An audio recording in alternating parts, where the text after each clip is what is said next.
चलिए आज देखते हैं, ये इक्वेशन समझने की कोशिश करते हैं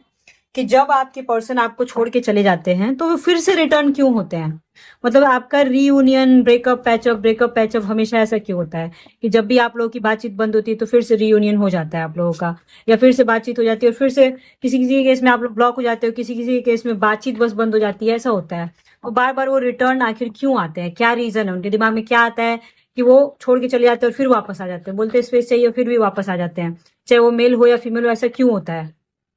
ओके, देखो मेन बात है यहाँ पे कि जब आपके जो पर्सन हैं आपसे दूर जाते हैं, ठीक है, तो उनकी लाइफ में हो सकता है कुछ ऐसी चीजें होने लगती हैं जहां पे उनको रियलाइज होता है कि मैंने गलती करी है, मैंने एक बहुत ही अच्छा दिल दुखाया है, मैंने एक बहुत ही अच्छे सोल को दुखाया है, चीट किया है। And your cheating is not a mistake, it is a choice. मतलब उनको ऐसा लगता है कि मैं जो भी गलत कर रहा हूं, या इसको देखो, एक तो चीटिंग भी बोल सकते हैं और दूसरा वो ये भी बोल सकते हैं कि इग्नोर करना, ठीक है। तो जो भी आपके अकॉर्डिंग जो भी है, ठीक है, जब भी ऐसा आपके साथ होता है ना तो उनको लगता है कि देखो ये मेरी चॉइस है, ये मेरी कोई मजबूरी नहीं है और मिस्टेक नहीं है, तो मैं कैसे किसी एक बहुत ही सच्चे और अच्छे सोल के साथ इतना बुरा कर सकता हूँ। एक तो उनको ये लगता है, और जब उनको अपनी गलती का एहसास होता है तो बहुत लेट वैसे हो गया रहता है, लेकिन फिर भी ये आपका हर एंगल से सपोर्ट करने के लिए सोचने लगते हैं। साथ ही साथ जब वो ये सारी बातें सोचते हैं फिर उनके दिमाग में आपको लेके बहुत ज्यादा अट्रैक्शन भर जाता है। यहाँ पे फिजिकल अट्रैक्शन एक्सट्रीम लेवल पे आ रहा है कि अच्छा किसी किसी केस में सपोर्ट करे ना करे, लेकिन उनको ये भी है कि फिजिकल अट्रैक्शन बहुत ज्यादा होने लगता है। फिर ये इंसान या तो आपसे माफी मांगेगा, या फिर किसी किसी केस में माफी मांग सकता है, या किसी किसी केस में मैसेज का रिप्लाई कर सकता है, या कुछ भी ऐसा कर सकता है। ऐसा क्यों करता है? क्योंकि ये इंसान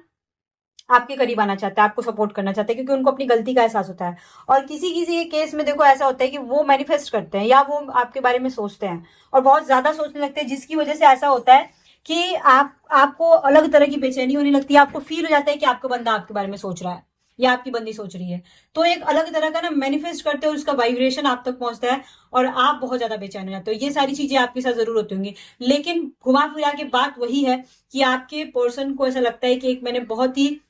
ज्यादा पवित्र सोल को, आत्मा को मैंने ठेस पहुंचाई है, और अगर मैंने ऐसा किया तो उनको इस बात का भी डर होता है कि उनकी लाइफ में बहुत कुछ गलत हो जाएगा, फाइनेंशियल क्राइसिस या फिर उनकी हेल्थ इशू या कुछ भी डर लगता है, अंदर से उनके कलेजे में डर बैठ जाता है। और सेक्सुअल अट्रैक्शन तो है ही, वो तो एक अलग बात है। तो ये सारी चीजों की वजह से वो अगेन एंड अगेन आपकी लाइफ में वापस आते हैं।